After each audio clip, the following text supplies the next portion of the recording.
I had dementia yesterday, and it brought home to me something I don't always think about when I think about dementia, and that is how absolutely embarrassing and mortifying it must be for the people who have it.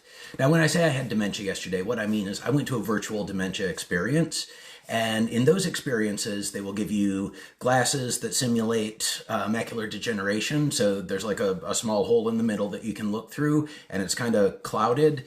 And then you get headphones that usually have like static or something playing in them so that you can't hear very well. And you wear gloves so that you can't pick things up with the tactile feel we usually have. I've got my glasses, I can't see well, I've got my earphones, I've got my gloves, and then they give you a task to do.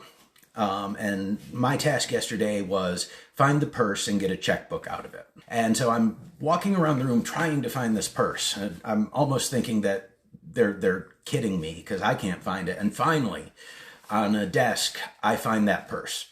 And I start digging through it for the checkbook, and they've got a lot of stuff in there that I'm just like, okay, cell phone and tissues and all, and I'm digging through this purse and pulling stuff out trying to find this checkbook, and a woman comes up to me and says, "That's my purse," and I am mortified beyond belief. For me, growing up, I was taught growing up that that's like going through someone's diary. You never go into a woman's purse without permission. And here I was with this stranger pulling stuff out of her purse and looking for her checkbook. And, fortunately she was in the experience as well, so she knew what was going on. It really made me think about what my mom would experience when she had the stick-it notes all over the place to remind her what was in a drawer or what she had planned for that day. It really put a different context on it to think, it's not necessarily just about remembering. It's about not being embarrassed that you forgot or that you weren't able to function in the way that everybody else does. That, when you forget or when you can't process things, it's not just inconvenient, it's really embarrassing.